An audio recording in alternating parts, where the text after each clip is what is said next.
First of all, I think that elephants should have government representation as like a subset of society. Like, actually.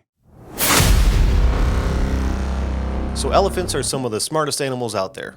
Their brains are huge, the biggest of any land animal actually. Their brains weigh over 11 pounds, which is way more than any other animal walking on Earth.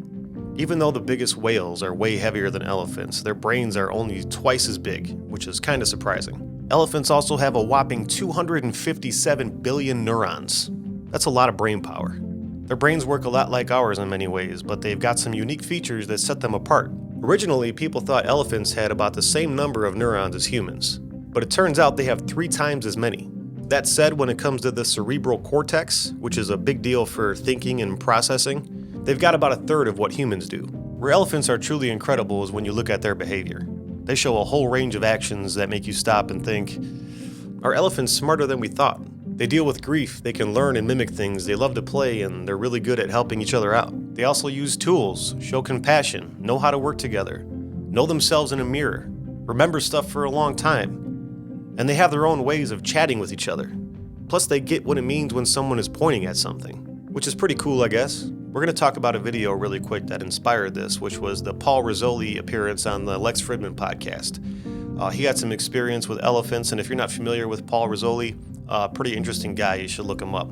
And then, so let's get into this. First of all, I think that elephants should have government representation as like a subset of society. Like, actually. They have intelligence? They are so intelligent. And when you look at an elephant, so there's this question that keeps coming up of, are we smart enough to know how smart animals are? Can we interpret the intelligence that we're seeing? And I lived with a semi-wild herd of elephants in India for a while, and some of the things that I saw like changed how I view reality, to be honest with you, because here's another thing that stood out that demonstrates the emotional intelligence and the need for an emotional connection with elephants. You watch a matriarch of an elephant herd walk up to someone that none of us knew was pregnant, and her trunk goes to her stomach. And then she calls all the other ones over, and they're interested in this little human that they know that there's something in there.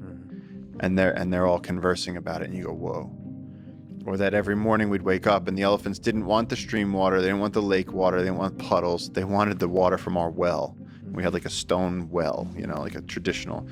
And every morning we'd like run out of bed because all the elephants were going to come and they were going to rip the bucket off and destroy everything, but they wanted that nice, cold, clean water.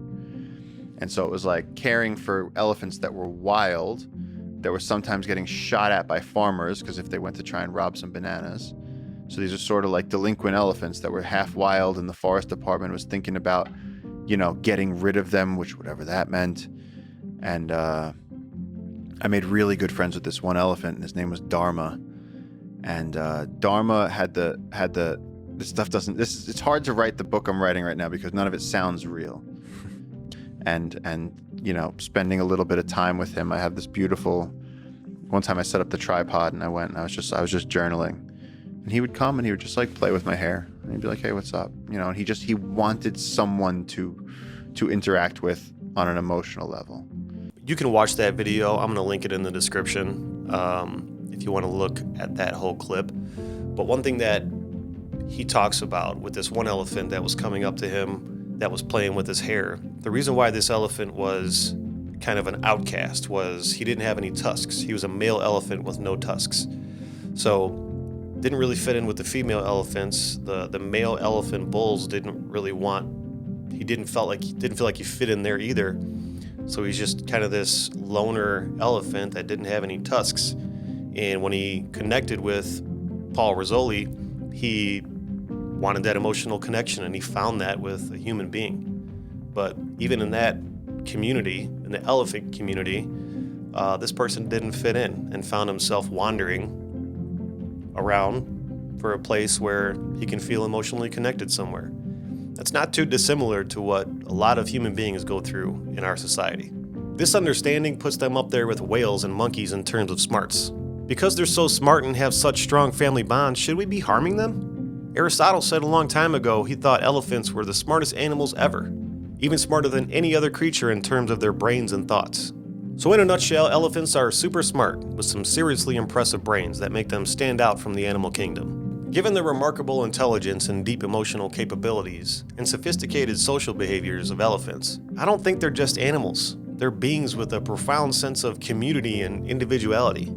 Their ability to experience complex emotions, remember, communicate, and show empathy mirrors qualities that we value in human society. Share your thoughts and comments below. I've always been intrigued by elephants. I'm sure you've seen elephant videos of them doing super genius things. It kind of amazes me. So, what do you think about this? Subscribe, like, share, and I will talk to you soon.